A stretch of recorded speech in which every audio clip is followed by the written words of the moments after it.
Candidates, take your places. I've been waiting to say that.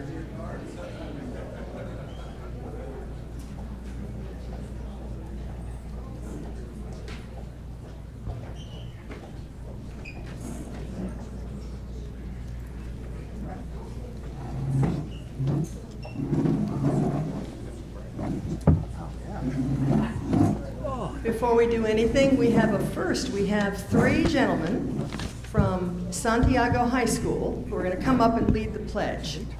So,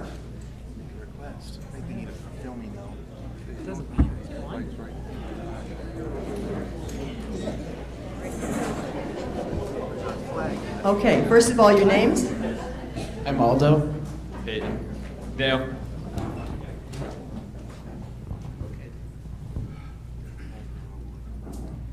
I pledge allegiance to the flag of the United States of America and to the republic for which it stands, one nation, under God, indivisible, with liberty and justice for all.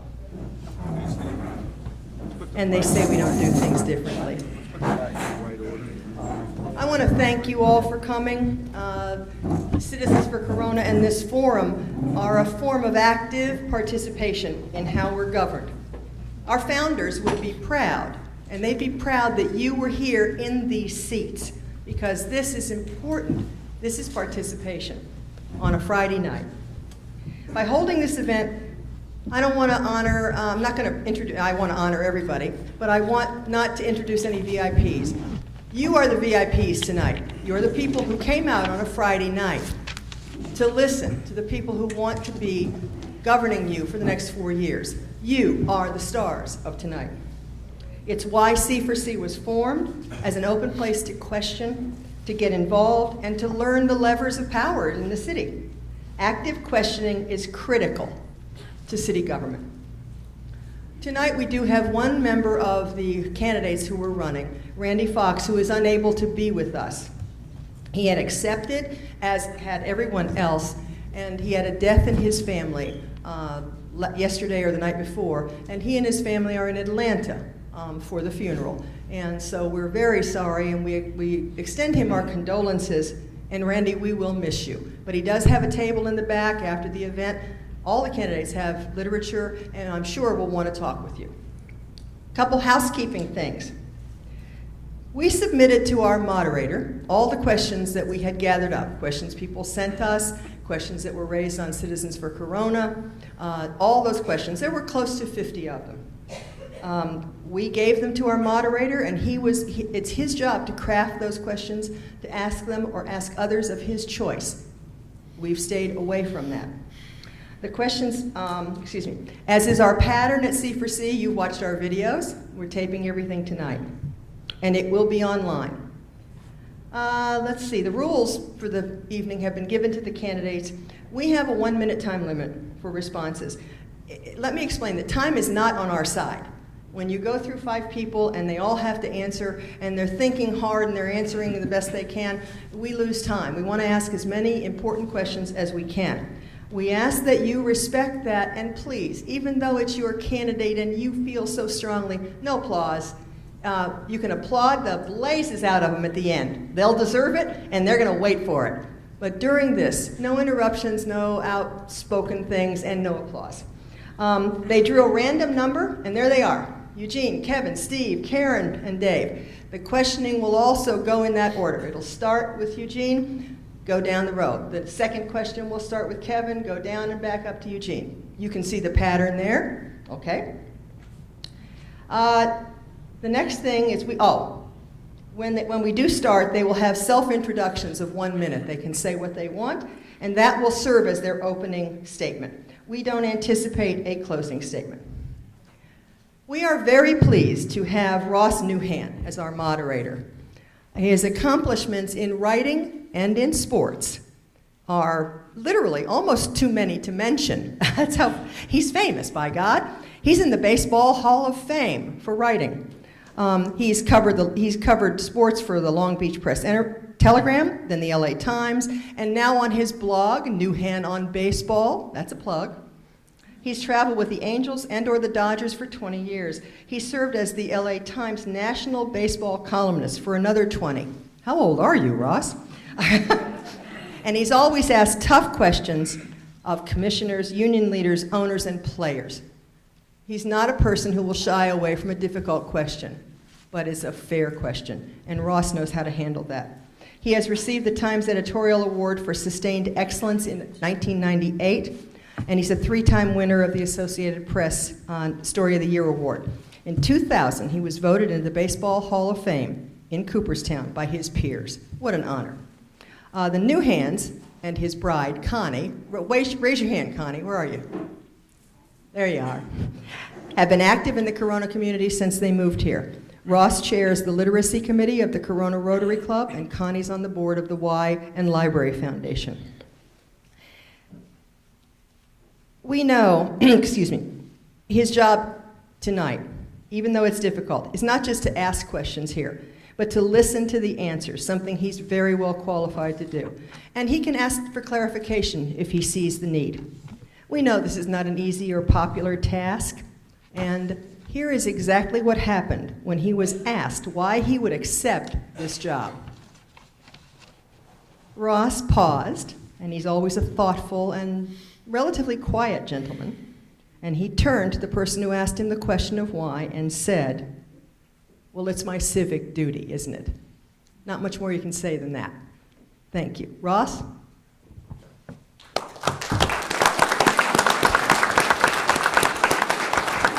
Thank you, Jean.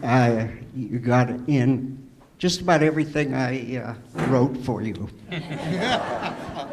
I was flattered to be asked to do this, and I'm honored to be here. I'd be much more comfortable in a press box at Anaheim Stadium or Dodger Stadium, but I am, again, honored to be here and happy to be doing this. I wanted to assure the candidates that I will not be asking them to explain the infield fly rule or the suicide squeeze play. As Jean mentioned, we're going to start by giving each of you 1 minute to introduce yourself and say whatever you would like to say in that minute. We'll start with you, Jean. Okay, thank you very much, and thank everybody for coming out on a Friday evening to hear all of us give you an interesting insight into Corona. A little bit about myself. Moved here in 1964 when I was in the 4th grade, so was a little bit younger, and went all the way through local schools, graduated from Corona High. Since 1976, my wife Paula and I have operated a local business here and have contributed to the community as much as possible. The last few years being on council, I'm very proud of some of the accomplishments, the shopping that we have now that we didn't have before, the business community that we have, and the business community that we don't have. We don't have distribution centers and warehouses here. I've worked hard to retain the businesses we have. Proud to say that I worked hard with Monster Energy to keep them in Corona. They've got over 2,000 employees, and they should hit around $4 billion in sales this year. A couple of programs that I started within the city is Drive for Life, which is free driver education for our new teen drivers, WebWatch for security for our business community, and currently completing the Santa Ana River Trail. So thank you again for being here tonight. Well, good evening. My name is Kevin Button, and I first want to thank you all for coming out tonight, and I especially want to thank all of the students from our local high schools coming out here. My career is a local high school teacher. I teach AP Government and Politics over at Norco High School, and my wife and I also own a small cleaning business here in town. I serve on many boards throughout the city of Corona. I think that being a part of the community is very important. I sit on the board for Peppermint Ridge. I sit on the board for the Navy League. I sit on the board for the Corona Fire Safety Foundation as well as the Corona Partners for Parks. And I'm also the lead for the project at Corona Partners for Parks for our universal playground that we're working to build here in the city of Corona as well. What I think is very important for the city of Corona is to work to better our inner core, our city core. My greatest push, if elected, is to work on a 20-year strategic plan to develop the 6th Street corridor to bring new businesses, housing, and life back to our downtown area, to revitalize that downtown area, and to bring excitement and new revenues that we can use to expand and to grow our city into the future. We can do that by working together, by collaborating together, by working to build housing for the younger generation that wants to live in the downtown area, that wants to walk and live in a walkable core. And we can do that by working together and by reaching out to other communities that have done the same thing. On November 4th, I'd love to have your vote when it comes time to vote, and I'd love to have your help once I'm elected to work on our 6th Street corridor and develop our downtown city area. Thank you very much. I'm Steve Ruth, and thank you all for coming out tonight. Like Ross Newhand said, he's doing his civic duty tonight. You're doing your civic duty, and I want to do my civic duty too by serving on the Corona City Council. I'm not going to give you a bio right now. You're going to find out a lot about me tonight. What I want to explain right now is what you will be doing pretty soon when the vote by mail ballots come out, or if you go to the polls.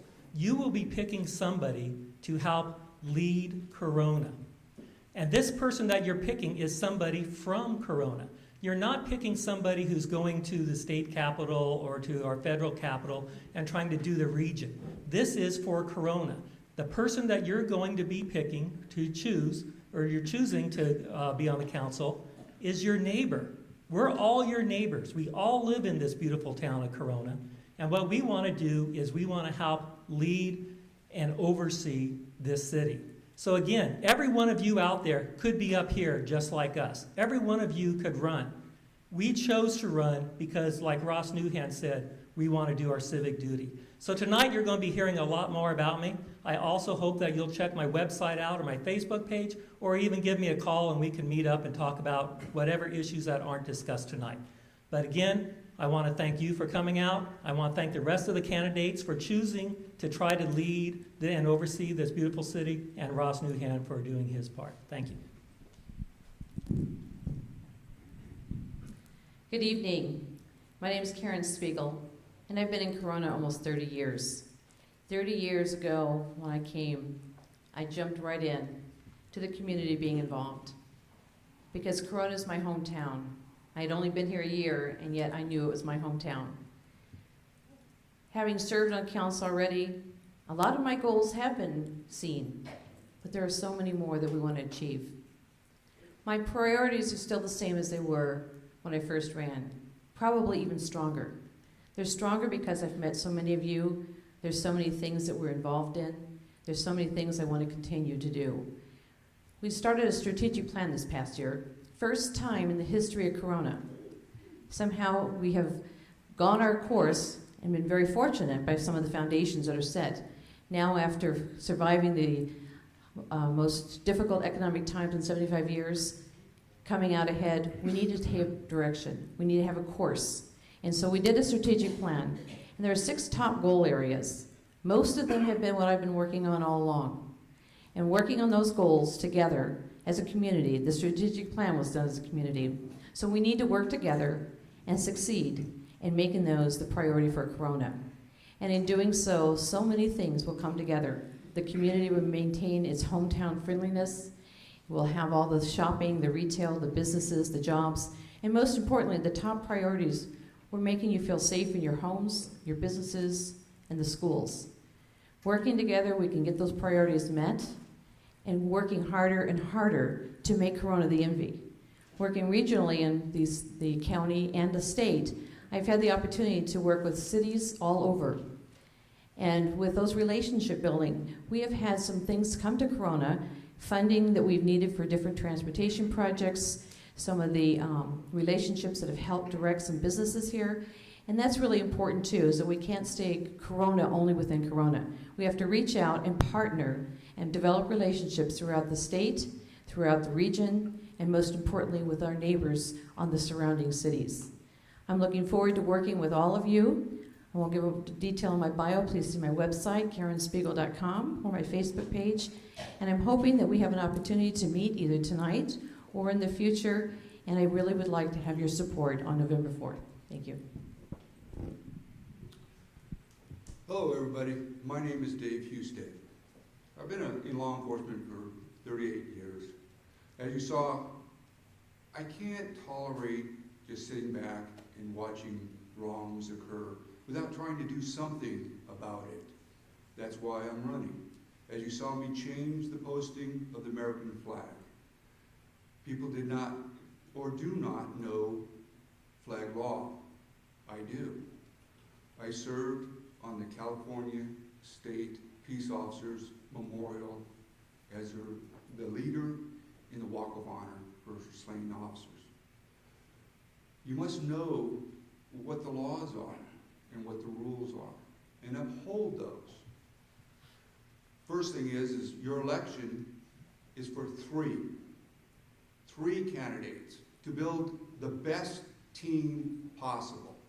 It is up to you, the citizens, to choose those people that are going to make that team of a total of 5 people. Please choose wisely. Please choose those that know how to do teamwork and leave the eyes out.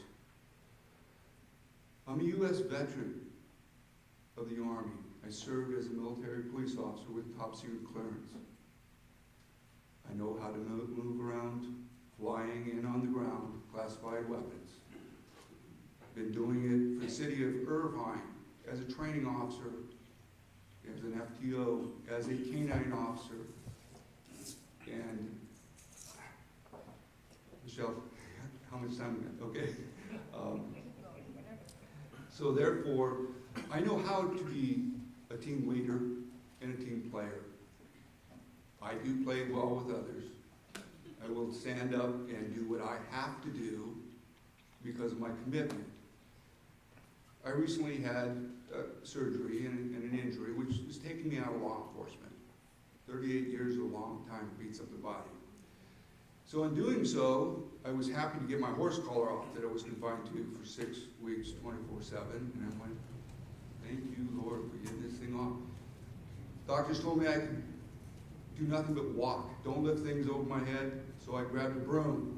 These hands fit around a broom handle and the green barrel, and I walked the streets of this city, and I swept it. I cleaned up Skyline Trail. I help out with the Pause and Donate. My wife and I are very supportive of animals, and we raised our 4 daughters in this town. We love this town. We've been here for 25 years. We're going to probably be here at least 25 more years together. So we're hoping to make it the best possible city that we can.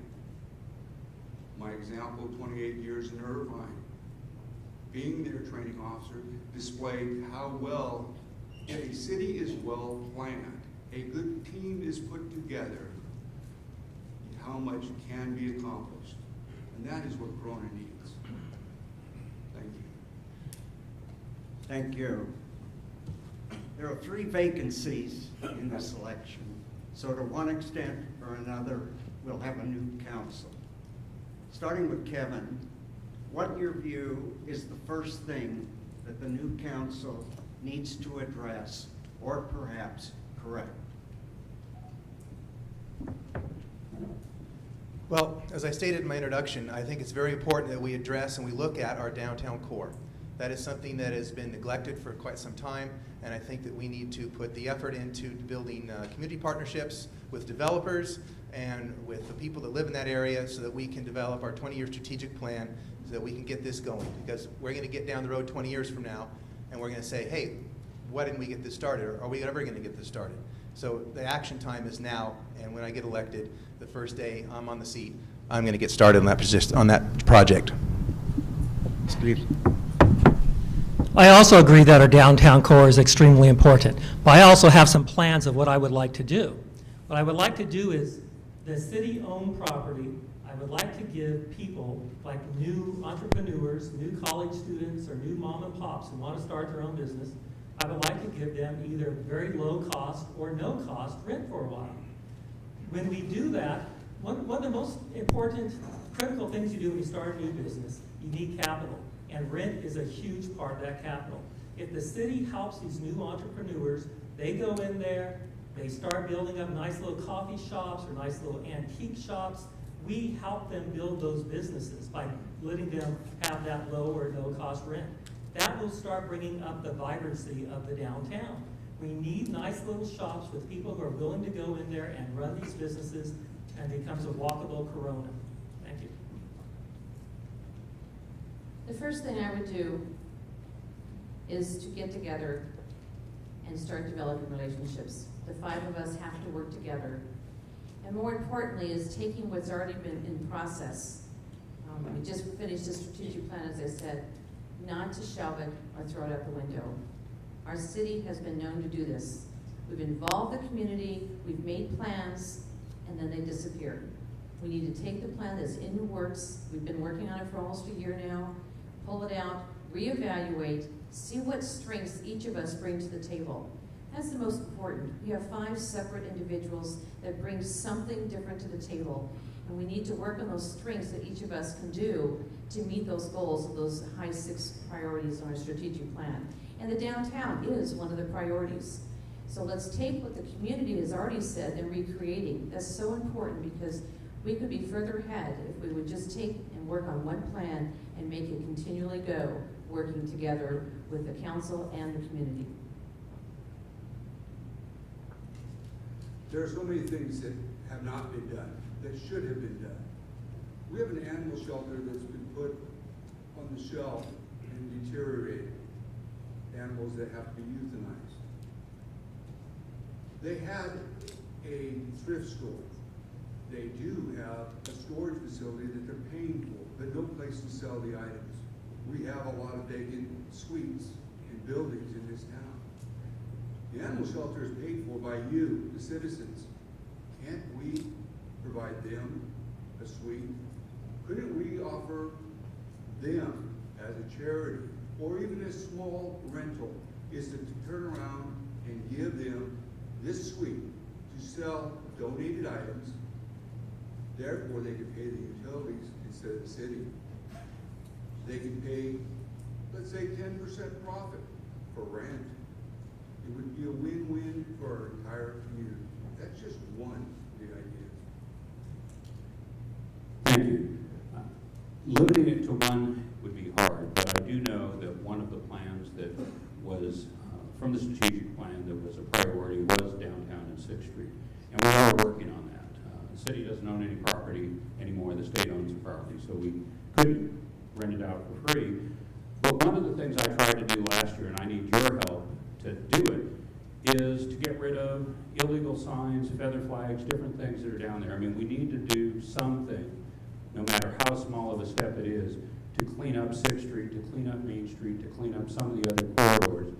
It was shot down by the chamber, it was shot down by the planning commission. So I need your help, I need you to pressure everybody that we want something done. Because if we just sit back and say, yeah, we want it to look better, yet we're not willing to make any hard decisions, nothing will change. Thank you. As Karen suggested, no one councilman can go it alone. What are the qualities that each of you feel you bring to the potential of being a councilman that would lead you to believe you can build a consensus? You want to start, Steve? Yeah, thank you. My career path, I served our country for over 20-something years with the Central Intelligence Agency, and that was true teamwork at that point. I learned how to manage. I also learned how to lead. Those are really 2 separate things. So what you have to do is you definitely have to work together, and like Ms. Spiegel was saying. However, I do bring something else into the table. Besides my management and leadership experience, I have a lot of analytical skills from my CIA work, and I'm also retired. I have the time. I do not have a business or a full-time job that is competing priorities for me. I can go and I can meet with city staff. I can meet with state people. I can meet with the county people. I can meet with you citizens during the day. I have that time to be able to fully devote to the city council. And I believe that's a big plus. City council work is very time consuming. You need to have that time to be able to do it. I think that over the past few years, it's been shown that I do believe in relationships. I have the relationships throughout the county, throughout the state, and it's taking those relationships and building on those and improving them. I've sat with many of you in this room saying, what can we do to become better? How can we make a difference? And I believe that one of my skills is listening. Listening doesn't mean we have to always agree. Listening means that we hear each other's side, and then we make a consensus of where we're going to go from there. And I think that's really important. As I do outreach, I want to have as much involvement from the community. Many of the programs that I've started are all community, from Corona Lab, which is Life After 55, working with our seniors. Started the Mayor's Youth Council to involve our youth. We've got a Arts and Subculture Committee. There's many, the Women's Leadership Conference, so many to involve more people. It is your city, it is your community. I want to be a part of it and help it become better. I can't do it without you. Primarily, what you're looking for is somebody that can lead and be a team player. You have to do both, otherwise you're just a manager. And in a sports team, managers rarely play. I think there was only one, and that was B. Rose. You can correct me if I'm wrong. But I know how to lead. I have that experience. And when I've had to do functions for the governor's office, yes, I'm leading, because he didn't know or could not do the function himself. He participated. But I couldn't be the leader because you have the governor, or Washington, the president. So you participate, and you do the little part that you can. That is what I know how to do. And also, using C4C for the example, I'm very outspoken on it. Factually, I don't put my opinions, and when people have a question, I try to find a good, legitimate answer. I will do the same in the future. Well, as I said in the last question, I think really it's incumbent on all of us as a community to work together. If we want to solve problems, if we want to work together, we need to indeed work together. If someone has an issue they would like fixed within the community, you bring it to the council. If it's something that we need to take regionally to the county or to the state, for instance, the mall, we're working with developers right now, investors to come in and turn the mall around. Those are the types of things that we need to all work together with. And we need to have a consistent vision that us as the council and you as residents and stakeholders in this community can work together. I think it's important that we all go in the same direction and we all pull together to accomplish the goals. Thank you. Well, working as a high school teacher, we've put together things at the high school level where teachers can collaborate together. We call them professional collaboration teams. And these teacher teams work together to prepare curriculum, to fix issues at the school levels. So you've heard a lot about team players. And that is important for a group of team members to get together and work on this. Working together these collaboration teams with teachers, okay, has taught me how to work with other groups, how to work with other people, how to listen, and how to take these ideas and work them together. I think it's also important to listen to what you have to say and to listen to what all the other groups in the city have to say, and to take all of those ideas and put them together to make one good plan. So being that kind of a leader, being that kind of a listener, I think that I will be able to bring those skills to the council and create a team atmosphere where we can all work together to achieve more. Thank you. We've heard the strategic plan mentioned. We've heard the infamous 6th Street corridor mentioned. The state no longer provides redevelopment funds, and that's the loss of a significant tool in attracting new business or improving sections of the community. What are the effective tools, do you believe, financial and otherwise, that Corona still has at its disposal for attracting new business and rebuilding distressed areas? Karen? We are seeking out those tools as we speak. We have been looking for those. As Eugene said, we've been working with developers, trying to do whatever enticements we have to bring them into the community, to have them take a risk with the Corona Mall. We've done 6th Street, we've redone 6th Street, the sidewalks, the curbs. We're putting together right now a facade program to allow some of the businesses an opportunity to have a little grant money that would help as far as a Band-Aid, but we are working on that. The other things that we have is relationships. We started a business roundtable with the first meeting, and we've been having some follow-up meetings since then, asking the business what they need. We can sit up here and make all the decisions, but until you go to those people who are needing the help and asking what they need from us. And so that's what we have started, is a business roundtable, talking to the business owners. We constantly are asking the community what they want. We know 6th Street's the priority, and we are trying to find ways that we can accomplish that together. We need business. It's the only thing that's going to help us. We can't be so focused that we lose sight of our entire city, that there's a lot of people who live in Green River area or Dos Lagos. Everybody's so focused on 6th Street. It's been an issue, good or bad, for over 20 years. I've been here 25 years and they've complained about the same thing over and over.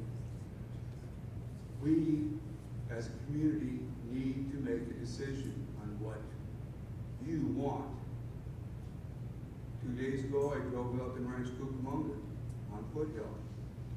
Beautiful, beautiful area that they constructed. It was the old Route 66. We have the Route 91. Could we not redesign and build it right? You can't put a Band-Aid to cure cancer. It takes planning and commitment. One of the things that we do have for Corona that we have as a huge advantage is our location. We're the closest to Orange County, so we're great planning on doing that. But the other thing is, this is a chart that shows the cost of doing business within a city. And Corona is the second lowest cost of doing business in Riverside County. And so we have that to attract businesses to Corona. We're able to offer them benefits that they can use here that they will not find elsewhere. There are other things, fast-tracking projects through development processes. It's something that we're working on. Is it ever perfect getting through a city bureaucracy? No. But time for a developer is money. If we can entice someone to work on the Corona Mall area and assure them that whatever the plans are would get through quickly, that makes a big difference to an investor. Well, to work in the downtown area, I think we've already kind of answered that question. That is creating a team, creating a council that can work together, that can bring teamwork and ideas to the table that will show developers that we're all on the same page and ready to go. I think we're overlooking a very important tool that we also have in the city of Corona, and that's our Chamber of Commerce. We have a group of business leaders already in town who want to see that area developed and want to see all areas of the city developed. And so we need to work with them to develop their plans and what they want to see go forward as well. We can also work to develop a business improvement district in the downtown area and work with those business owners to help them achieve their goals. Okay, and then it's also important to bring up the fact of what Riverside has done in their downtown area, and Eugene has just kind of mentioned that, smart planning, to where we can fast track certain plans that are ready to go and get them going so that they don't have to waste a lot of money going through the red tape of bureaucracies. Thank you very much. A lot of you have probably received a knock on your door or phone call at night from either myself or one of my campaign team members. We're trying to reach out to everybody in the city. However, in the very beginning of my campaign, I was knocking on businesses' doors. I was going up and down 6th Street and Main Street, all those little businesses that are in trouble right now. And I was talking to them, and they were really surprised because, one, no candidate had ever shown up at their door, nor had any city council person. And these were the Cash for Golds, this was the car wash, this was the check cashing place, all these little businesses. And I agree with Eugene that those feathered flags really look ugly. However, they told me that they would be out of business without those feathered flags. The city of Corona has to make it easy for these businesses to stay in business And if they stay in business, other businesses will see that we're also business friendly and will come in also.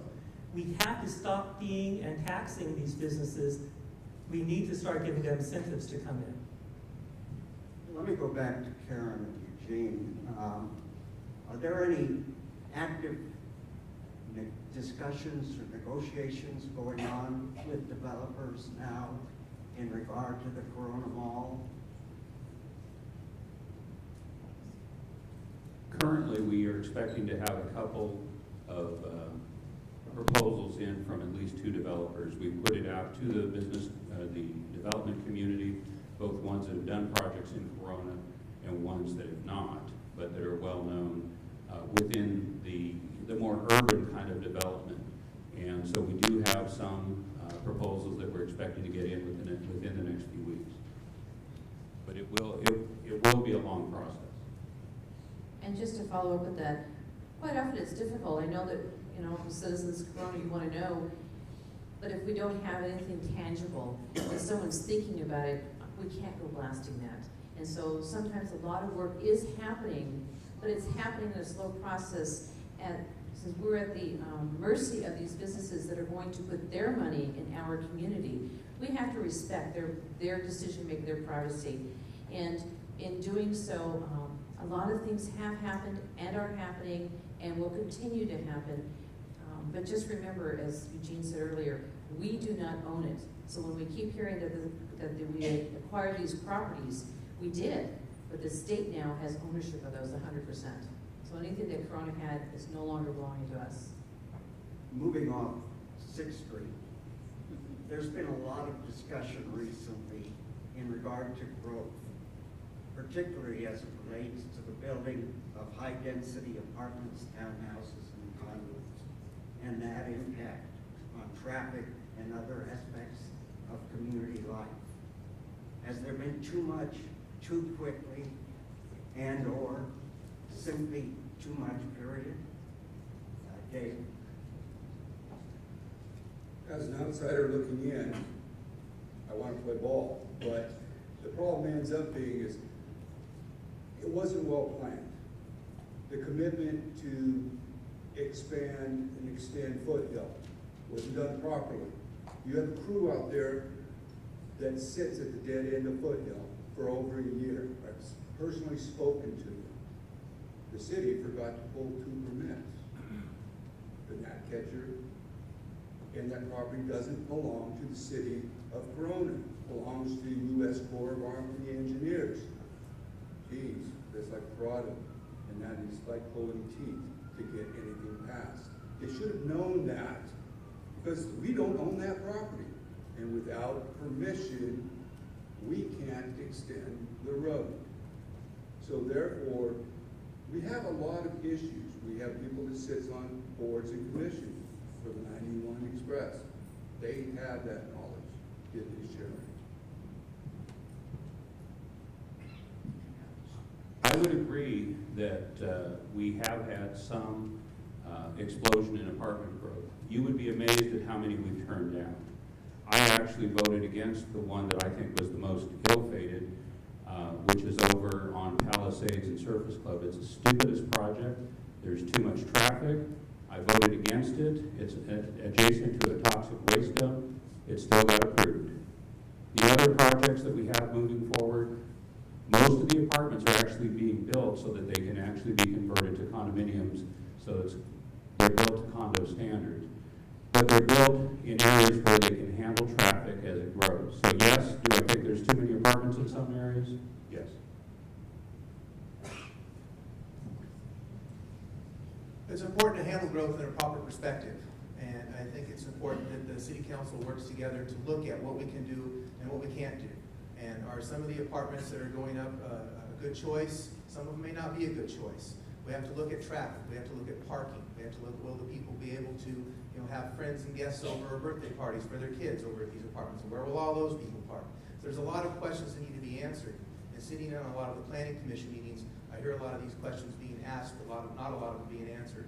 So I think it's a form of responsibility as city council people to get these things answered and to be able to come up with the proper decisions so that we don't impact the city with more traffic and we don't impact the city with more cars that don't have a place to park. So as a city council person, I'll be looking at these apartment complexes that want to come into the city, and I'll be questioning them on whether or not it's going to be a positive aspect for the city and applying them to our strategic plan. Thank you. As a planning and housing commissioner, I have approved some of these apartment buildings. The reason for that is the zoning has already been approved. Somebody has bought that property with the intention of putting apartments on, because that was approved years ago. It's very hard for a city now to go back in and say, yes, I know you bought that property and you could have built those apartments then, but now we're not going to let you. There would be some claims against the city at that point. But we have to make sure that they're doing it right, they're doing it within the city zoning and ordinance, and we don't need to be giving them any exceptions. The problem with Corona right now is we have 160-something thousand people in a 50 to 60,000 person town. We grew exponentially in the 80s and 90s and the 2000s. The growth was tremendous. We did not manage that growth very well.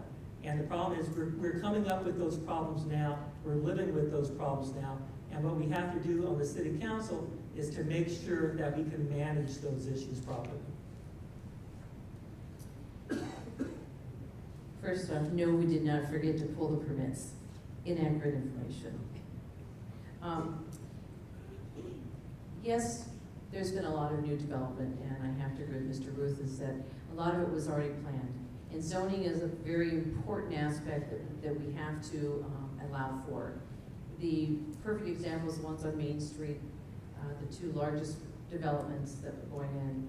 It was pre-zoned as a transit-oriented district. It was near the Metrolink station. It was zoned for apartments, and then the economy crashed. There are many projects that have been waiting as the economy turned that were done and approved years ago. We do a general plan, and if it fits within a general plan, then we have to make a very good, legitimate reason why we want to approve something. So what we do this year will affect councils down the road, just as councils previous time affect what we're doing. And we have to work together and not keep pointing fingers. This is the way it is. We have to take responsibility and then manage it what we have. Growth, of course, spins off into many other issues. Corona has a very high student-to-teacher ratio. Some communities require the school district to enter into contracts with home builders to make certain there will be the construction of adequate schooling if needed. Should Corona do this, and should growth be controlled when it is clear that new housing will have a negative impact on the area schools? Eugene? I would agree 100% with you, except we don't get to control that. The state of California allows school districts to do whatever they want to do and how they want to do it. And so that's why you have two high schools on Rimpaw. That's why neither one of them were very well situated. We do not even have to look at their plans when they go do the building. They actually submit them to the state of California.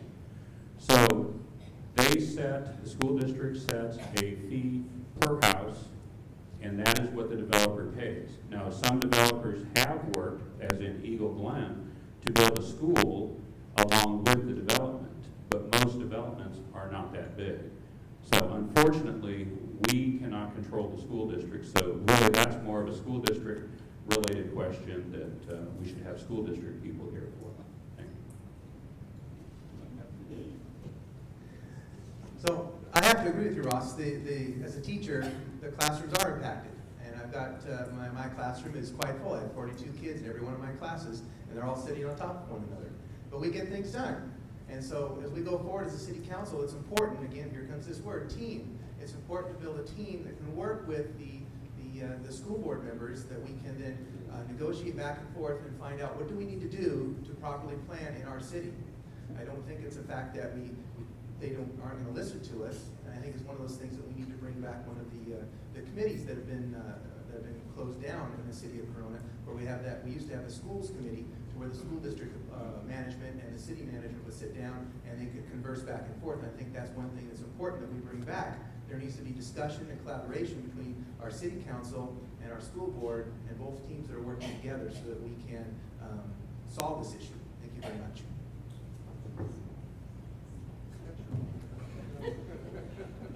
I'm going to agree with Kevin here. You have to be sitting down at the table and talking to people.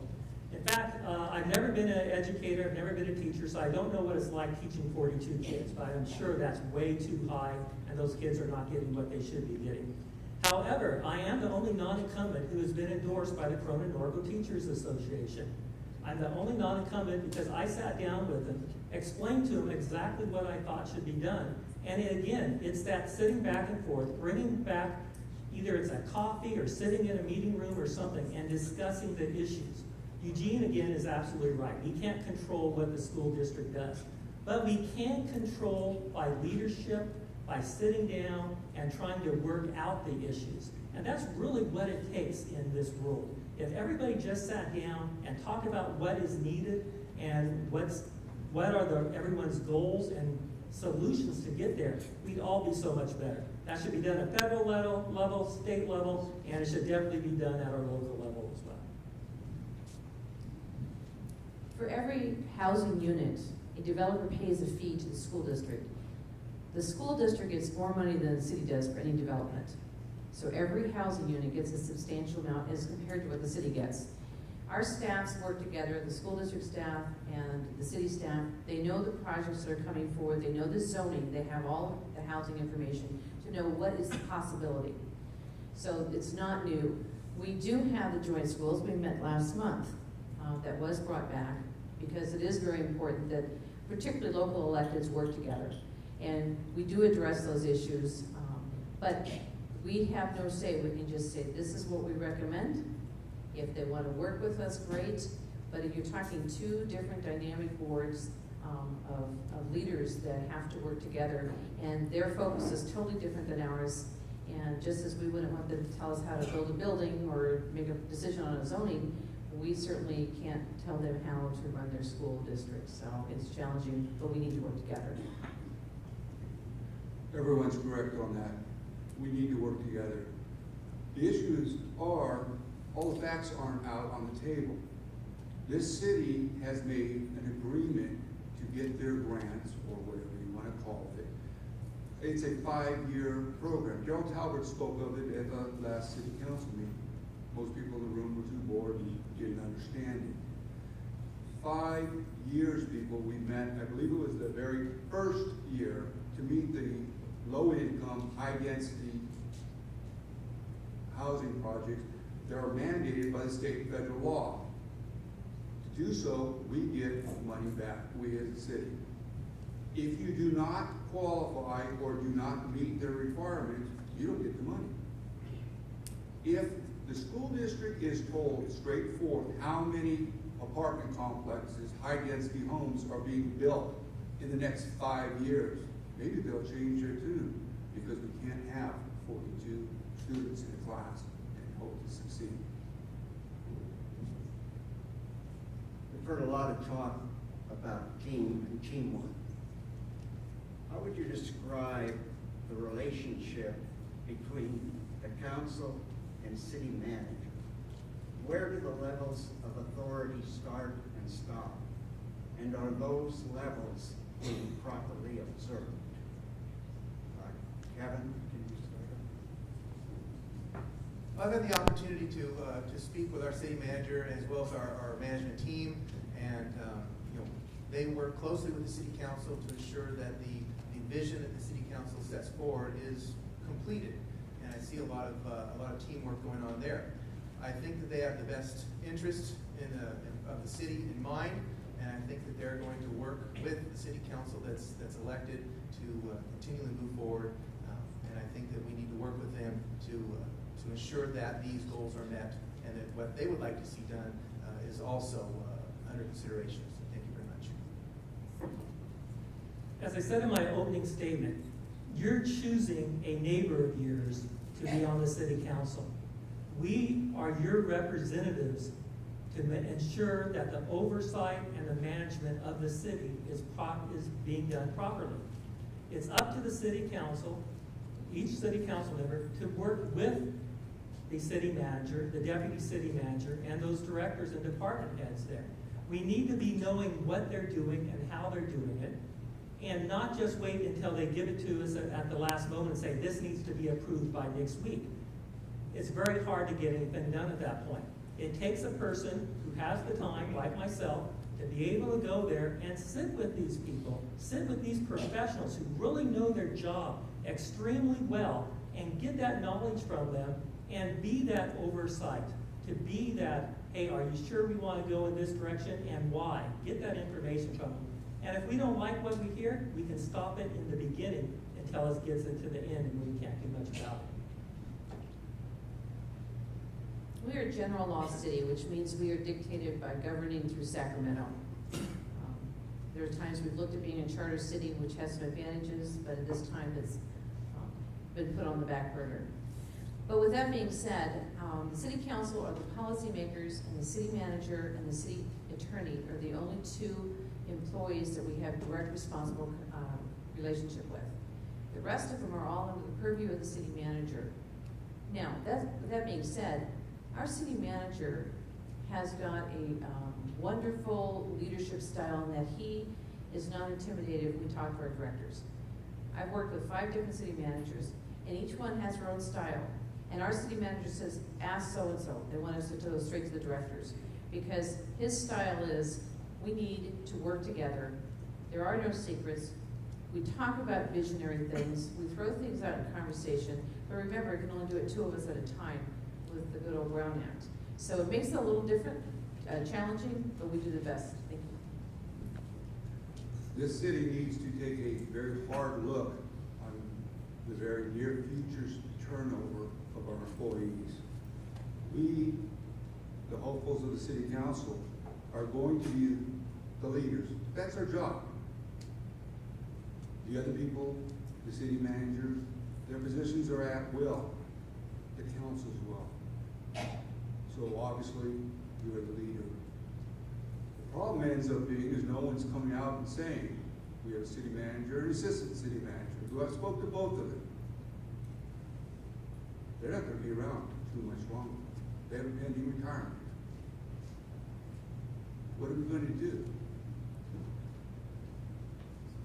How much of our police department are we going to lose when they get the benefits and hang on to the PERS contract?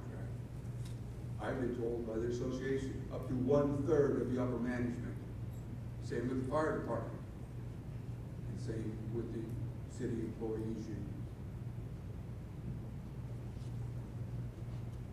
When we're elected, and there have been issues in the past with council members, the city council is strictly the policymakers. The people that run the day-to-day operations are the city manager and all the department heads. So part of that is us as a council trusting whoever is the current city manager, but it's almost more important that the employees and the department heads trust the city manager. We could not have survived going through the global financial crisis that we went through without a stable, well thought out management process. And some of the decisions we had to make and the city manager had to make were not good, and we had to let employees go. But if you look at Corona's financial situation compared to most every other city in California, we've had a balanced budget every year, and we're doing very well. Thank you. Dave raised the issue of employee benefits, long-term sustainability. The Press Enterprise has reported that Corona's unfunded pension liability is over $122 million, and it described the general employee's pension as being less than 70% funded. Has the city set aside enough money to adequately fund the liability for current and future city employee retirees and for retiree health costs? Kevin? Steve. Well, Ross, I don't know the answer to that because I'm not on the council yet. So I don't have privy to that information. However, here's one thing I do know.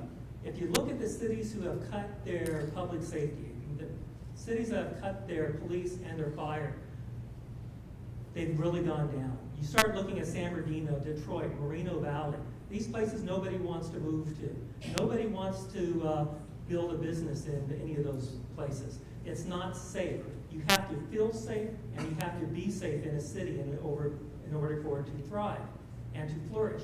If we start cutting public safety, our housing prices will go down, businesses will leave, and then we will even be in a worse revenue problem because we're not going to have those sales taxes, real estate taxes, and business taxes that are coming in.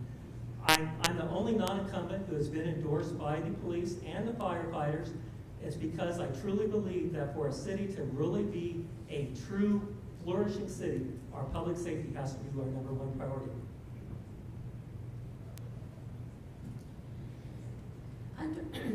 It's very difficult to do a 1-minute answer to that question. I certainly encourage each and every one of you. It's open to all of you. I know that some of you have asked for that information, and 1 or 2 of you have sat down with our finance director. It's an open book. Everyone is welcome to see the information. Our liability means that 70%, if that stopped tomorrow, we could pay 70% of all of our obligations to every employee that's been retired. Well, the chances of 70% of need to be paid in 1 day is not very probable, just like your mortgage. When you have a mortgage of, say, $400,000, and when you say it's unfunded, I don't know how many of you have $400,000 sitting in the bank to pay that off. But the point is that we make our payments, we make a little more when need be. We have it planned for the longevity increase that we're all getting every city because we're living longer. It's a good thing, but pensions make it that we have to have more. So we are meeting all of our obligations.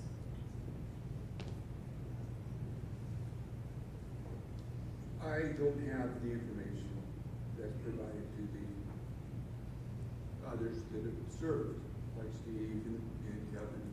I'm with them. We just don't have that information. But I am a retiree of CalPERS. I do collect my pension. And we do well. Karen's quite right that the likelihood of 70% leaving is going to be very unlikely, but 30 is. That's the information I was provided. And with that, it's going to put a hurt on our cities. We have to be prepared. We are going to have to be creative, make certain they're in the right investments for those individuals, and make sound decisions. It's going to be critical that we make the right choices. Well, there's good news, bad news in part of the pension stuff, as Karen had mentioned. But one of the things that most people have not seen or heard is it is kind of a wave that goes through. We do have some more retirees every few years. When 3 at 50, 3% at 50 years old was enacted, a lot of people retired immediately. But what most people don't realize, in January of 2013, that was actually taken away. So all new hires in the city are not getting that same benefit. So the new hires, as the new ones come in to employment, their benefit structure is completely different than existing employees. So as that wave goes through, the newer, younger members are actually compensating a little bit for that differential. So it will be a constant flux, but it is getting paid down. And as Karen mentioned, we do pay down extra at certain times as well. Well, I've had the opportunity to speak with Jim Ock, who is the president of the Corona Police Officers Association, to discuss these issues about pensions. And as Karen had mentioned before, we are a general law city, and so we follow the rules of the state legislature. A lot of the cities you hear of in the news are charter cities, and they've made decisions and made mistakes on their employee pensions, and they weren't able to cover them. So now they have to make these drastic changes. We are following under the rules of the state legislature. The state legislature has worked to make changes to ensure that employee pensions will be 100% funded in the future. And we are working with those new rules to change the pensions with the city of Corona so that we will be financially healthy. And so I think it's important that we look at the experts that are looking into this. Our presidents of both unions have studied this and studied it well, and I've spoken with them, and I think the path we're on will be sustainable as we go into the future. Thank you. Let me go back to Karen and Eugene, because you've been dealing with it most recently. Should there be a cap, is that the right word, if that's the right word, on Corona public employees' annual retirement income? I don't think we could do that legally. And if there was a discussion of that, I would have to say, I don't think you can do it legally, so I would have to refer to that at this time, because things are in motion, things are set. Well, I think it depends on how you look at that. My understanding, and I don't know the intricacies because the financial department works on that mostly, is that you would not, I mean, Dave would probably have a better response to that, but being a retiree, is that you can't make more in retirement and pension than you were making when you were working. So I think that's almost what you're implying. And so, so it's hard to say, with that question. But if you were trying to, there is a cap, which is their salary. So, and they don't ever get 100. No retiree ever gets 100% of their salary. So yes, in essence, there is a cap. It's what their salary is. Let's leave the pension issue right now. And discuss the budget in general. How would you like to see spending increased, decreased, or eliminated? What priorities would you place on the city budget and why? Karen? Can you repeat the question? Caught in class. We have witnesses, right? Generally, how would you like to see city spending increased, decreased, or eliminated? What priorities would you place on the city budget and why? Well, the city budget is all determined on the revenues that are coming in. So obviously, as the sales tax and property taxes increases, then our spending capability increases. When we have money coming in, we have to look at things two ways. One is, what is a reoccurring expense? So if we make a decision, is that going to be an ongoing expense, or is it a one-time to make a one-time decision? So in decision-making and city spending, you have to look at both sides. If we got a little extra money this month, maybe we could do one little extra thing, but we have to look at long-term consequences on what that will affect. The whole big picture is the city departments have to look in their department. And that's what we look at is, what are the needs of each department? There's a percentage and a way we calculate the needs within the departments. We work with the directors. We do not dictate what the police department needs to purchase. They're experts in their department. The experts in IT, the experts in all the different departments come to us with their recommendation. We work together to review it, and then decisions are made. Once again, that's going to be a tough question for a person that's not an incumbent to answer regarding the budget. But it does take, as Karen is stating, you have all these department heads. They're going to always ask for a little bit more each year. Obviously, the cost of living and everything else. Everything costs more. So what we have to do is encourage business because we need the revenue. We need to be smart about the planning and location of each one, because the decisions made today are going to impact everybody 20, 30, 40 years from now when we're long gone. So with that, it's going to be smart planning. That's why I mentioned Rancho Cucamonga, obviously my experience of 28 years in Irvine. It's just, we have to plan it, form the team, be committed, and complete the project. I think the question was really, what would I do, or what would be my priority? And I think after looking at the strategic plan, and really my focus has always been business, is really to spend a little bit more on economic development than we've done in the past. Part of that was funded through redevelopment in years past. We don't have that, as was mentioned earlier. Also, what we've done over the last few years, and that goes back to the pension part of it, is that we've contracted out a lot more services. I'm sorry, water meeting, Melanie, is one of them. So not only does that help local businesses, it helps increase business for independent businesses, but it also reduces our long-term liabilities.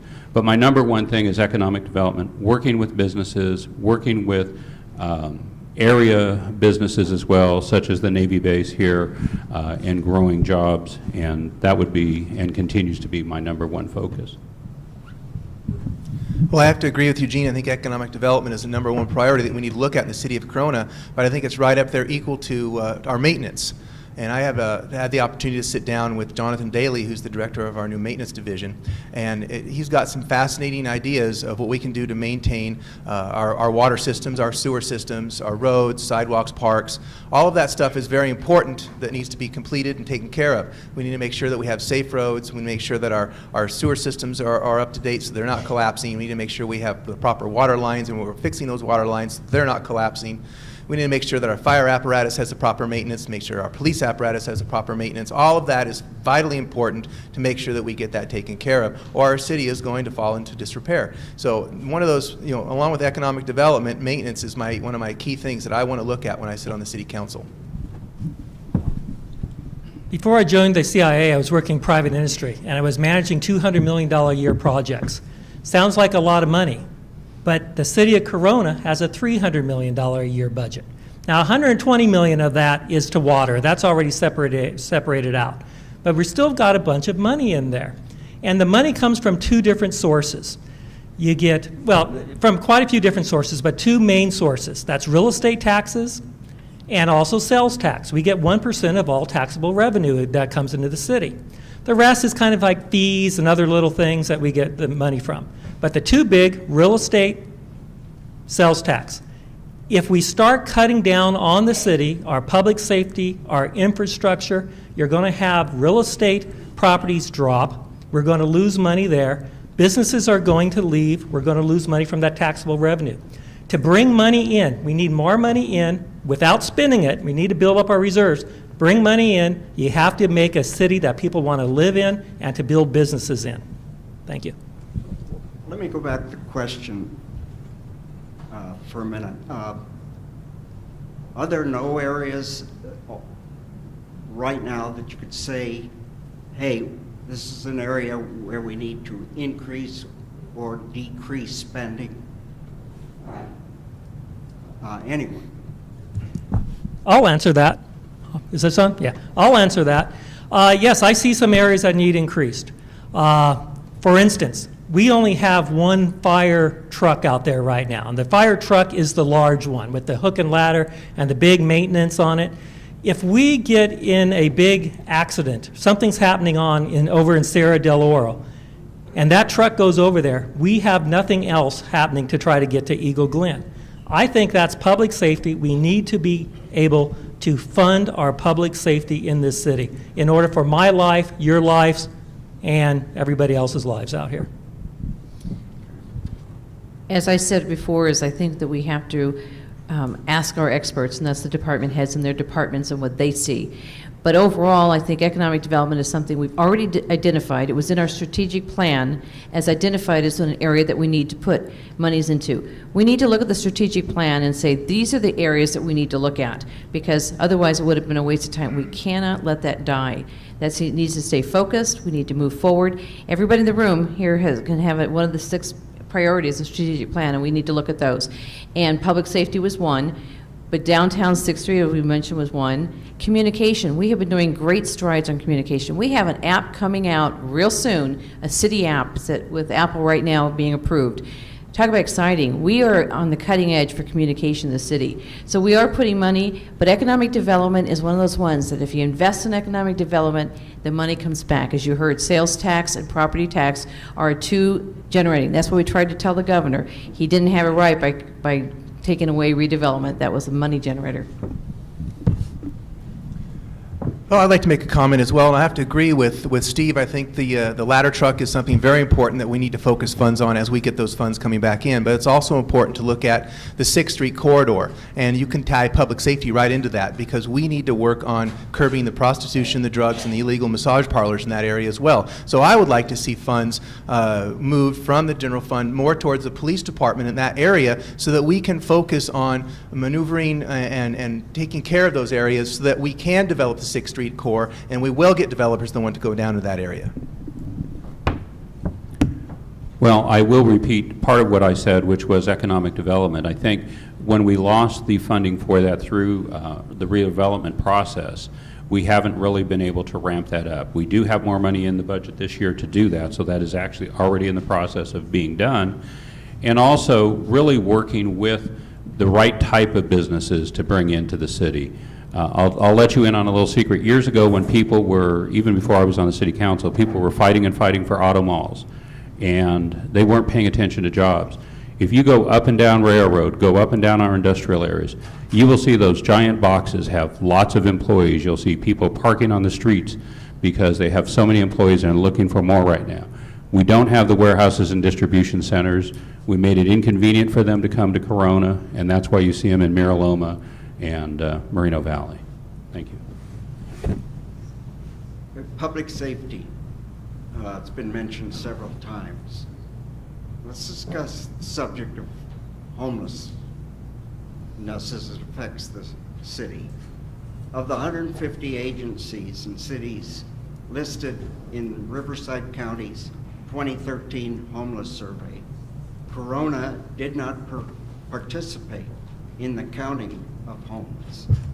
How would you describe Corona's homeless situation, and should the city take steps to be a working partner with the Riverside County Continuum of Care system, which has decreased the number of homeless adults and children 31% between 2011 and 2013? Dave? All right, I'll start. I know it's a broad question.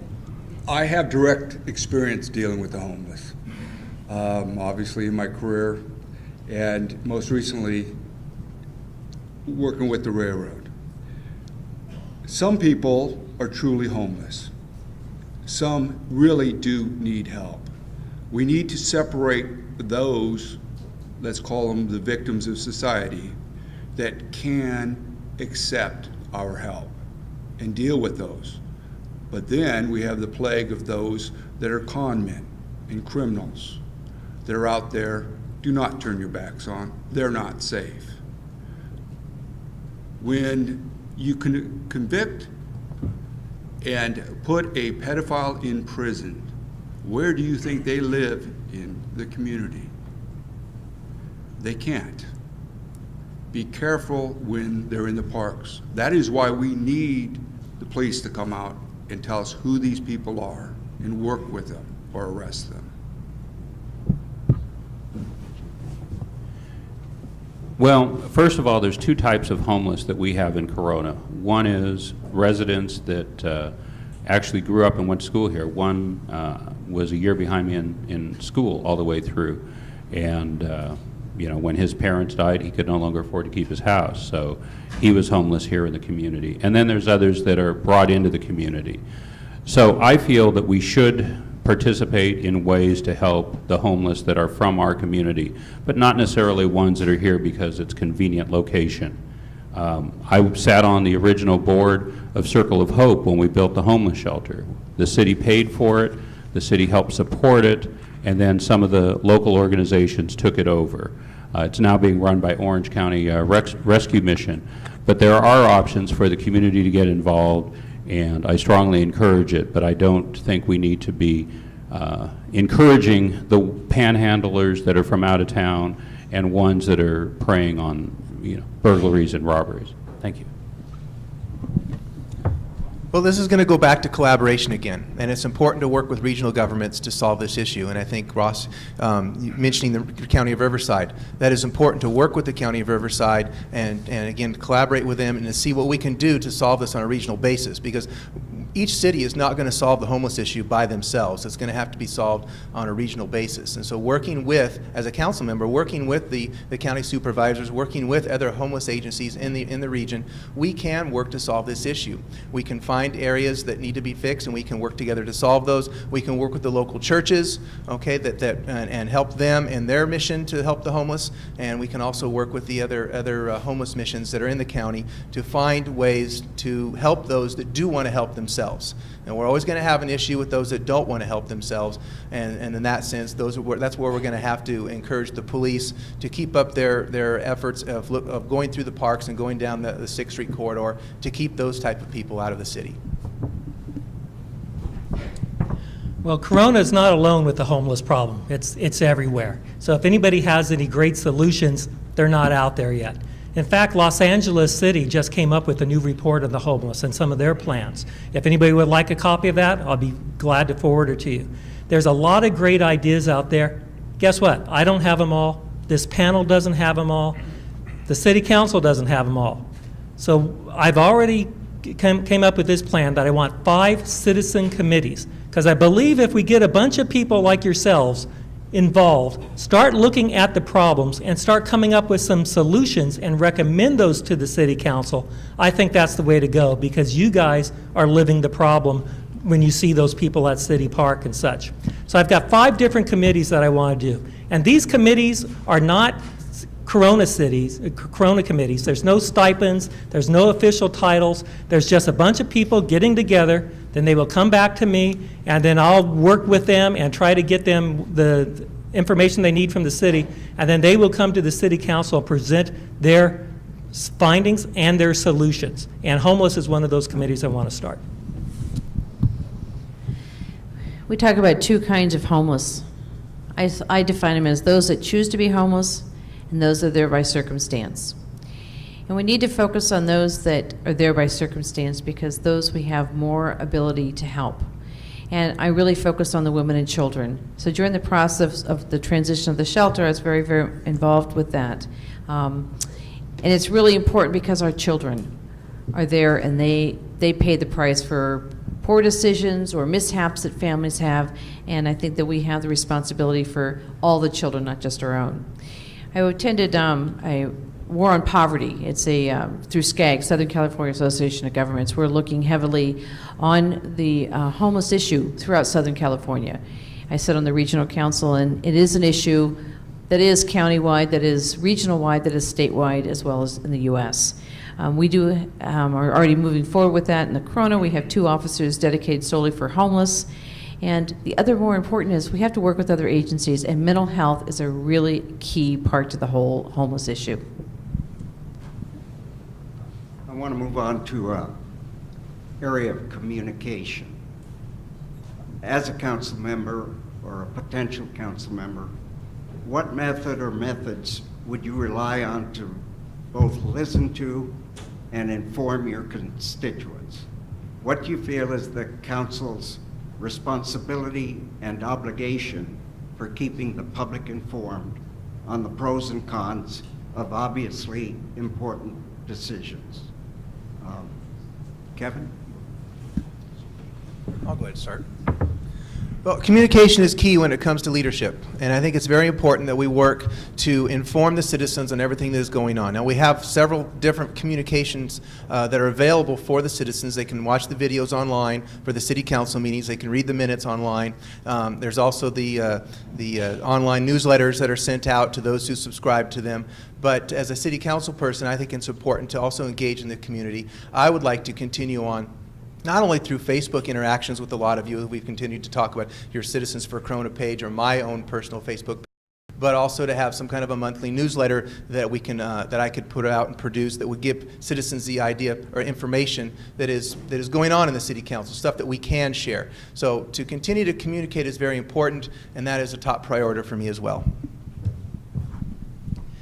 And sometimes we're almost at information overload. So you have to try to bring something into all one place. One of the things that people really seem to love is Facebook. In fact, the CIA, the most secretive organization in the world, now has a Facebook page. Why cannot the city of Corona have their own Facebook page where people can go and put issues on there? I think that's a fantastic way because that's one of the mechanisms that people are communicating nowadays. I also want to say that if anybody out there, please raise their hand if they've sent me an email and I have not responded. If they've sent me a Facebook message and I have not responded. If they've sent me any type of text or phone call and I have not responded. I do not see any hands. My phone number is 951-532-3707. I am a council member who will respond to you. And that's what you deserve, and that's what you'll get on November 4th when I'm elected. This past year, I've had the opportunity to be mayor. And in the strategic plan, we are focusing more on making it more continual so that we don't reinvent everything. So one thing we really focused on is communication. Communication is a priority in the city, but there's no one tool that's going to meet everybody's objectives. And that's what we have to focus on. If the answer is not Facebook, the answer is not an email, the answer is not the parks brochure, the answer is not any one piece. It takes every element to make sure that we try and reach out. And we have to try continuously. We started with the mayor's message. I told you we have a new app coming on that's going to be for the iPhones or smartphones.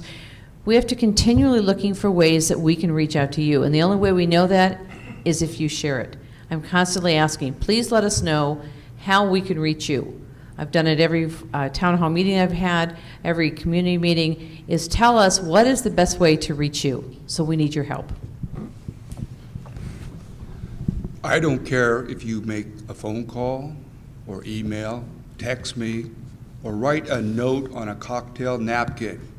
If you hand it to me, I may be out with my wife. I may ask you to please give me the time to enjoy my evening, and I will call you the following day. I will get back to you, even as easy as a Facebook thing. Yesterday, I communicated with Kevin regarding 3 ladies that were interested for their children to play in the park, and they wanted to know the schedule of the splash pad. Maybe we can get extended hours. So I told them that contact Kevin. Better yet, I contacted Kevin. Kevin contacted me, and the ladies were pleased. And accolades went to both of us. I think it said kudos for you two working so well together. That's what needs to be done in our city. It's people working well together.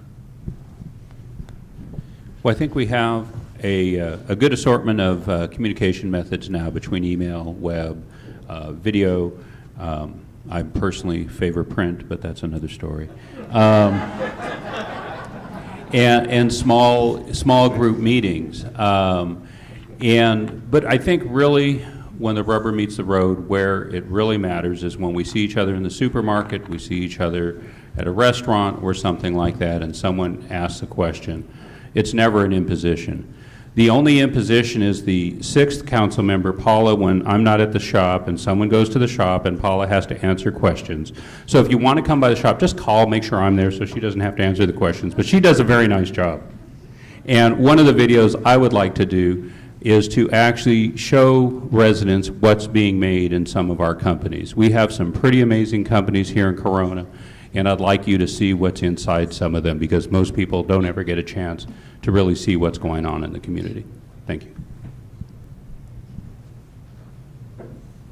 Given the complexity of the issues, and some of which we've discussed tonight,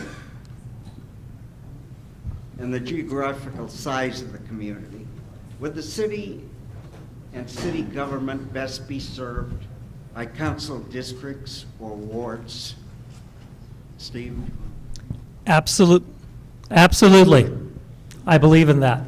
Now, I've heard a lot of talk about, representation and how one council member would only represent one area and another council member represent the other, and they wouldn't be able to work together, and they'd all have these competing priorities. Well, that's not the kind of council members you should be electing. You should be electing council members who will work together. Here's the thing. What happens in Dos Lagos does affect North Corona. What happens in Sierra del Oro does affect McKinley. We are all one city. And bringing down bringing everything to a ward system where you will actually know your representative much better than you do the other 5 people up there. Because one person cannot reach 160-something thousand people.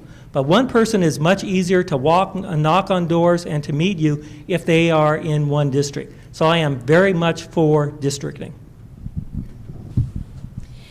I don't have a very strong preference one way or the other, but I feel that it's in the best interest of our community to not have districts, and let me explain.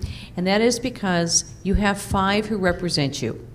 I've done my homework and I've talked to cities. I have started a mayor's luncheon that we get together with all the mayors from Riverside County, and there's 28 of us, and we talk about that because some of the cities are districts and some aren't.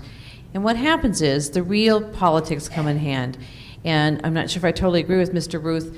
The true politics come in because if you're in my district and you and I don't see eye to eye, you have no one else to turn to because Mr. Husted wouldn't necessarily have any desire to help you because you're not going to be voting for him. If you get the wonderful thing of all of us seeing eye to eye and we're all working together, that's great. But if you look at those cities that have districts, we're teetering on that edge that we may have to look at that. And the voters bring it, then I say, then put it on the ballot and let the voters decide.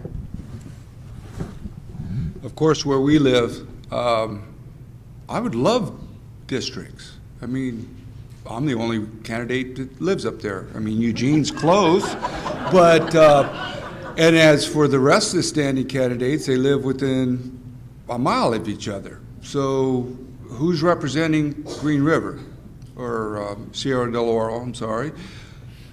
But I don't see a candidate for that area. So I'm just kind of at a loss of saying, well, if you have a candidate, he or she should be running, just like Dos Lagos. So is it fair to say we want district?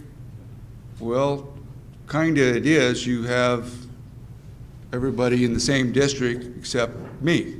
So am I going to handle all the other districts? Or it all depends on how it's cut up. So until there's more candidates and willingness to run in that geographical area, we can't even look at doing districts. Yes and no. Karen mentioned some of the problems with having districts, and trust me, I would love to not have to be campaigning for 155,000 people. That makes our life as candidates so much easier. But you have to think of the ramifications. In the last couple of years, we repaved 6th Street all the way across. That probably would have affected 1, maybe 1.5 districts. Who would have fought for that money? In a city like Riverside and Moreno Valley, what they do is they take the budget and they split it into 5 pieces. So if you have a project that's going to cost $20 million to build, you will have to wait, 4 or 5 years to get that amount of money. So I don't disagree that in one respect that it would be good to have districts, but if we ever did that, I want to make sure that we did it as a charter city and we go through the process and actually approve a charter as well. Well, after walking and knocking on about 3,000 plus doors, my feet would vote for districts. But, I think what we have to look at is that, yes, it would be great to have a representative for each section of the city. And what Eugene says, there are some downfalls, and we'd have to really make sure that we put that charter together so that we maintain a proper budget and that everything gets taken care of readily as well. But I think what's important about seeing districts is that we would have an elected mayor. And that elected mayor would sit for a 4-year term, and then we would have one person in charge that would keep projects in front of the council and have direction. And I think that's really important and what we need to look for in the future of the city of Corona. Talking about the size of the city, was there anything to be learned from the attempt to annex Temescal Valley? And is there anything to be gained from pursuing that subject again? Steve?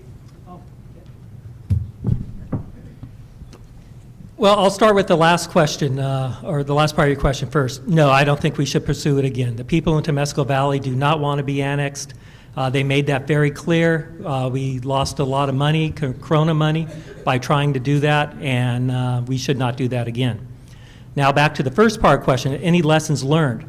Yes, the lessons learned is before you start doing an annexation, you got to get all your ducks in the row. You got to go out there and you have to build those relationships and find out if, one, the people do want it, could try to convince them that either it's good for them or they convince you that it's not, and then live with it. You shouldn't just try to go out there and push something that they do not want, because it did not work and we lost a lot of money and time doing that.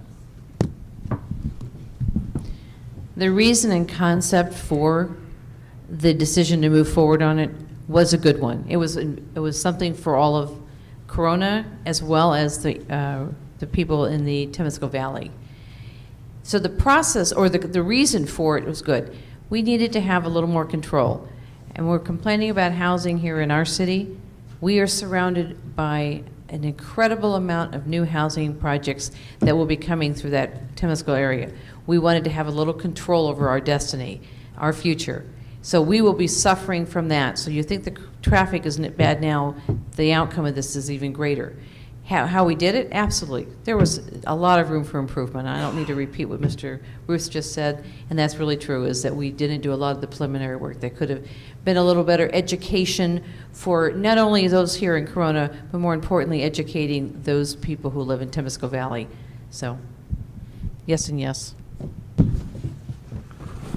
Hopefully we've learned a lesson.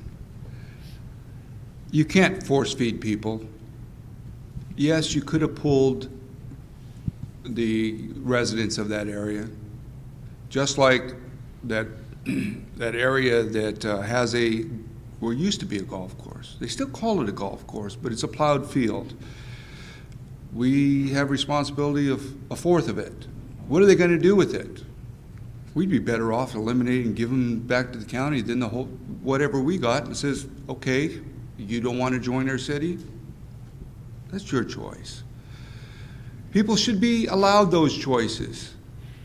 The city wants to include them, and we want to include Temescal Valley. I grew up at was the dead end of Yorba Linda Boulevard when it was called the Sticks. The 91 freeway wasn't put through yet. The 15 didn't exist. We were county. We changed our tune. So can they. Well, I think we could have done what we did better. We were expecting a fair fight. What we didn't expect, that the mines and developers down there spent over $100,000.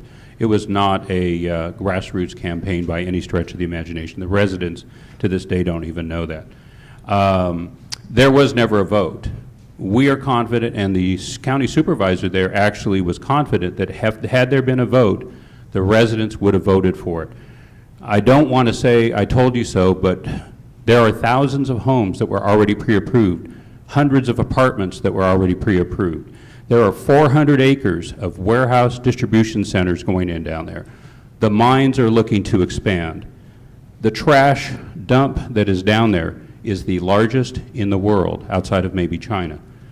That is all in that area, and that is not something that, you know, I really wanted to see grow in a negative way. So I was very passionate about it, and thank you.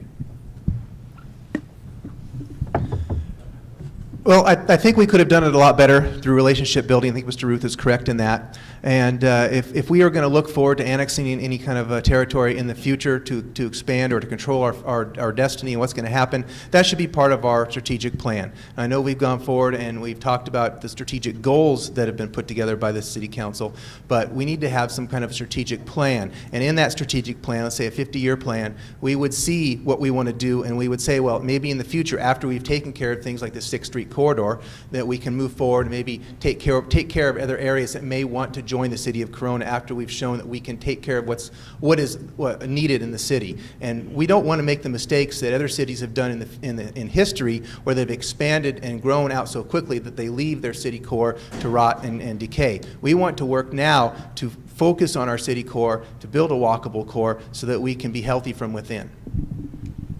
Temescal Valley failed. How active should the city be in acquiring, protecting, and enhancing open spaces, trails, and parklands, especially since the foothill Green River Connection is bringing further housing developments to the border of the Forest and Skyline Trail. Karen?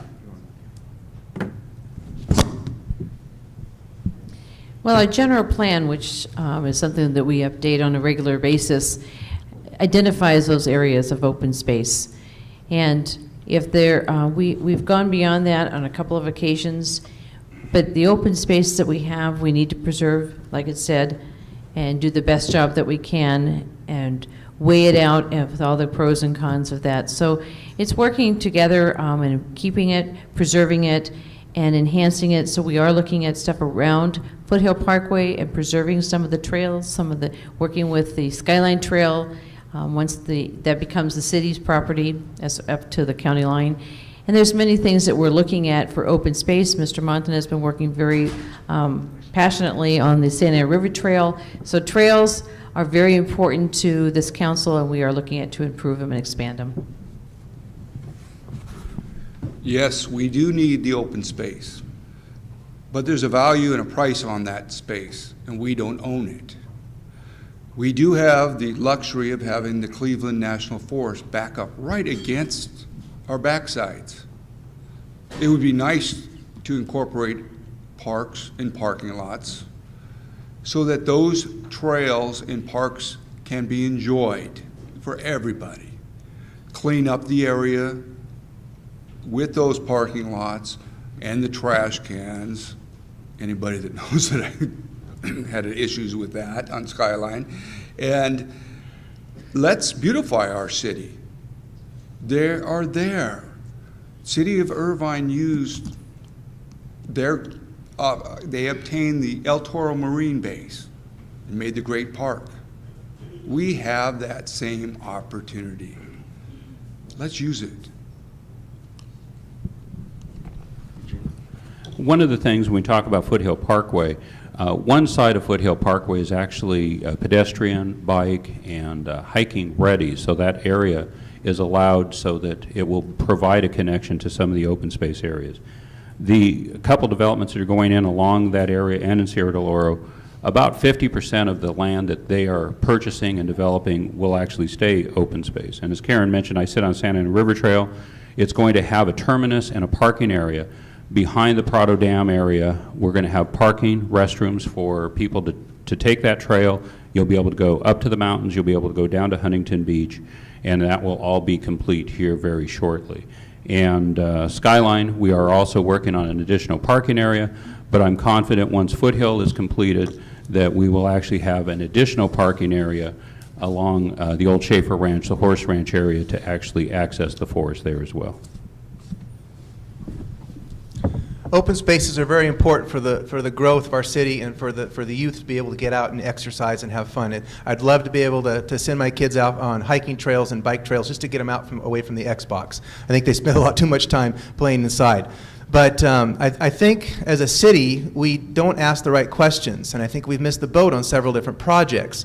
And so when we built these housing developments up by the Skyline Trail, we should have been asking, well, look at all the people that go up there to hike. What are we going to do to deal with all of the people that are up there? Are we going to have some kind of a trailhead, some kind of an open space that allows for that? We're kind of backpedaling now, creating parking spaces and doing everything that's going on to solve this issue. But that should have been a question up front. And bike paths and other trails to go through the city. As the city was developed with the South Corona and all these housing developments, we should have been asking those questions at that point now. It's great that we're going forward and we're fixing these issues as we go on, and the Santa Ana River Trail will be a great trail system as it kind of meanders from the beach all the way up to the mountains and such, and we'll be able to ride bikes and do all that kind of stuff.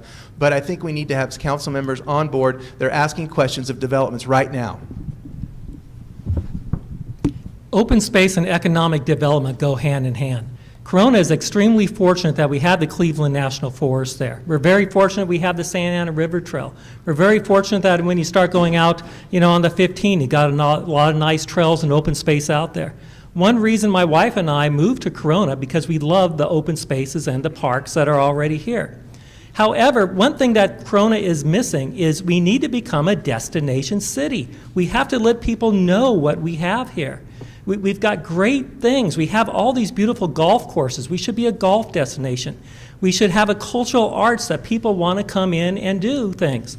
You know, like Don Kindred, I see him in the audience tonight. He has the Corona Symphony, October 18th. I gave you a plug there, Don. What that does is when people come into Corona, it actually brings in $19.50 per person that is spent in the economy, not just on the ticket for the Corona Symphony, but because people go out to yogurt afterwards or out to dinner before. We need to promote Corona with all the things that we have. We need to advertise it and make sure that Corona becomes a destination city. There's an open space on Foothill. It's called Jameson Park. It's a lot of grass at a time of drought. My understanding is that it was originally scheduled to be a tot park or a dog park. Has the council been strong enough in reacting to neighborhood objections to doing more with that area? Or have there been neighborhood objections? What's the plan for Jameson? I guess Eugene or Karen has position. I can answer that a little bit. Actually, that park, the neighborhood was all set up with the residents prior to any of us being on council. And there were promises made to those residents that that park would not be intensified. I think it's a travesty personally. I don't know how you could play ball on that park and not expect it to roll down to Foothill. I mean, it's ridiculous. But the neighbors there have put pressure on the Parks Department previously. If people want that park to have more intensity, we need you. Again, we need your participation. We need other people's participation to demand that from the Parks Commission, from the City Council. I'm all in favor of it. Personally, I thought that park should have just been developed and cut in half so that you would have the park not interfacing with Foothill Parkway, much like the one at Ontario and Rimpa. I think it's a silly park in a silly location. Oh, well, first off, Jameson Park is watered with recycled water, so that does kind of answer the drought question right there. And that, as much grass as we have, do we need to question what we need to do with the drought? Yes, that's a question we should probably look at and answer. But as far as development of the park, as a Parks Commissioner, as the chair of the Parks Commission, we have discussed what we can do at Jameson Park, and we have discussed a dog park in that area because there is a need for a dog park. We have had emails come in for people requesting to have a dog park in that area, so that is open for discussion, and we are discussing it with the Parks Maintenance Division as we go forward. Also, there's been discussions of a tot lot in that area. So as a city council person, there are problems that need to be faced.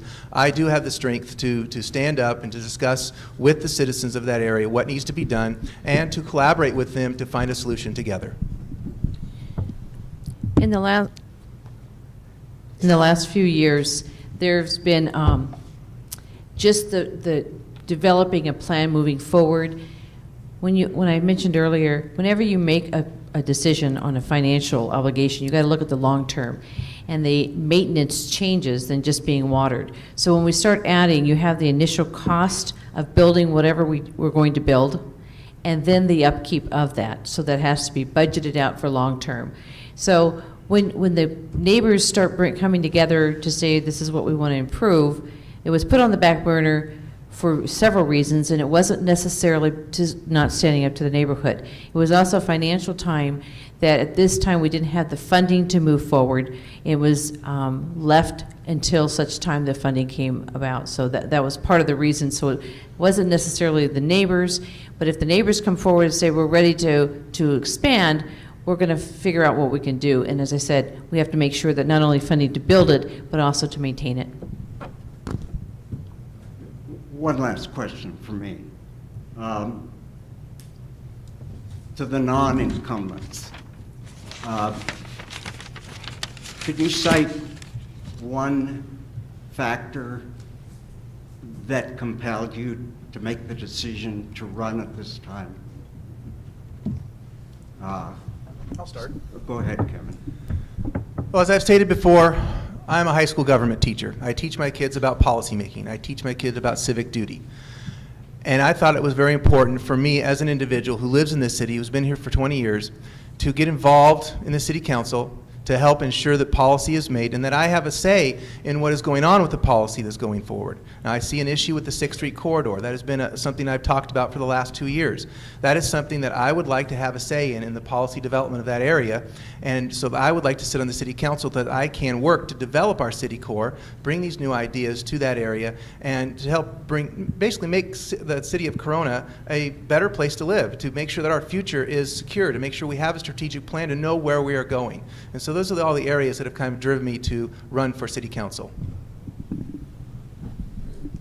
Well, I have a tradition of service. I served our country for 20-something plus years as a CIA officer, served in the Gulf War I, Central America. I served in Bosnia, served in Iraq. My wife served in Afghanistan and Central America. So we have a tradition of wanting to serve our country. When I retired almost 5 years ago, I decided, well, what am I going to do with my life? I actually had some very good job offers. They were either overseas, and I sucked a lot of sand in my life. I didn't want to do that again in those places. And there's also, I would have to have the huge commute down into Los Angeles or some other areas. But my wife and I, we wanted to live in Corona. And so I said, we didn't need that. We have decent pensions, and we saved our money. We wanted to retire in Corona, stay here, and we want to serve our community. And that's why I was appointed on the Planning and Housing Commission. I'm on the Infrastructure Committee, and now I want to be on the City Council because I want to continue that service to everybody. Thank you. Dave? I have been serving this country and my communities, this state, my entire adult life. I'm not done. I can't walk by seeing things that are not corrected or walk over a pile of trash without picking it up. This is my city.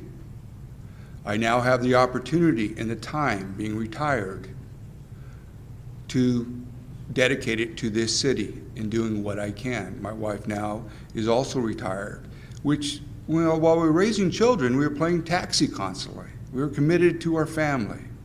Our family has grown. They don't need the taxi and actually become the taxi at times for us old people. So with that, I'm here because I want to help. I can't walk by an animal in a shelter and not have a bleeding heart and want to provide a home. I recently met a wounded warrior, introduced him to the shelter. He now has a new companion in life. I would ask the same question of Karen and Eugene as council veterans. What was the compelling factor for you? I love Corona. It's my hometown. I wasn't born here. I wasn't raised here, but I'm raising my family here. I'm raising the 5th generation of Spiegels to live in Corona. I'm raising the future, and my kids are part of that. And I see such wonderful things and so much potential in Corona. And we've only touched the surface. And there's vision and direction that we finally have, a strategy, a plan to move forward. And I want to be a part of it. All those goals and dreams that we had to put on hold for a few years because of the economic times, I want to have them come to fruition. I want to be a part of it. I have the experience. I have the leadership. I've been a leader throughout the region, serving as chair of many organizations. And I know that we can accomplish so much in involving the community and succeeding and making Corona continue to be the crown jewel of the Inland Empire.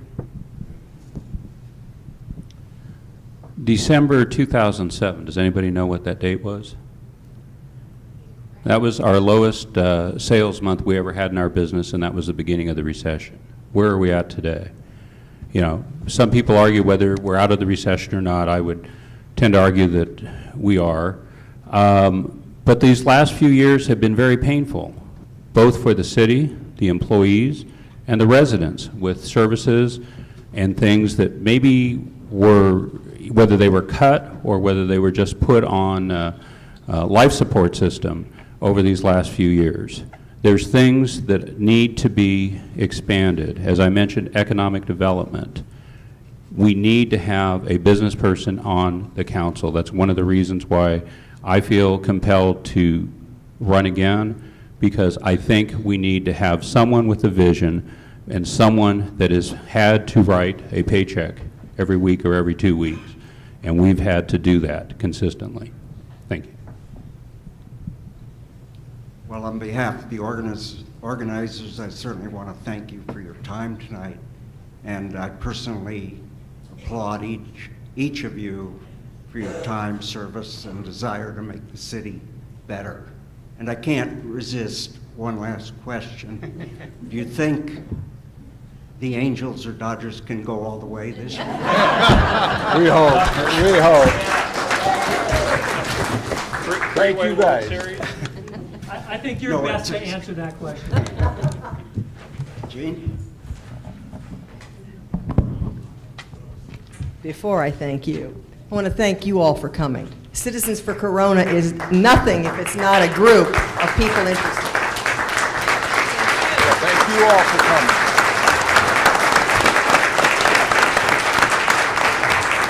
We often do not, although I know, you all said, we can call every single one of you, we can text you, we can knock on your doors day or night.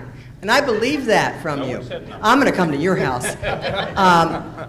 But we also need to apply as groups, citizens, public pressure, because sometimes what you hear at the supermarket, just sometimes, is just a small concern that you can handle.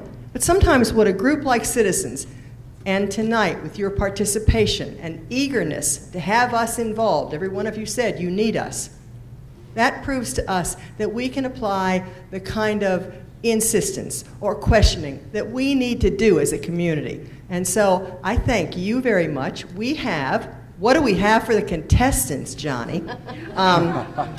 We are Citizens for Corona. We're a humble little group. I was going to say not well funded, but in fact, we're simply not funded at all.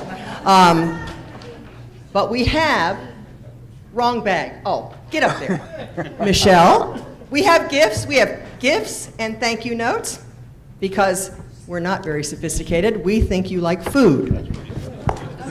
Oh, these are our gifts to eat. Michelle Wentworth is up there handing these out with her back to the camera, just what every woman wants. Thank God it's you and not me. Hold on, that was Mr. Homemade pumpkin bread. Thank you so much. Thank you. Thank you. See, we are a small community with a baker. I had the wrong bag, huh? I'm taking all of them. So, I want to, before we give them the applause they so deserve for having sat there and listened and answered every single thing that Ross asked them, I want to thank Ross. This was not easy. This was difficult.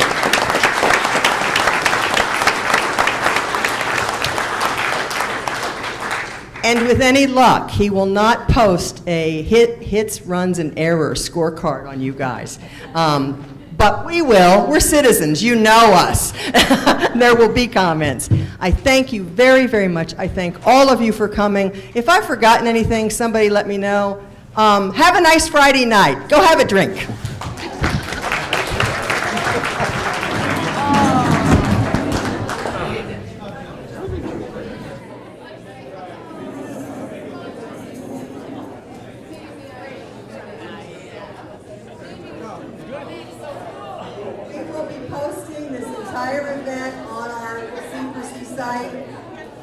In the next day, and then we'll be posting clips.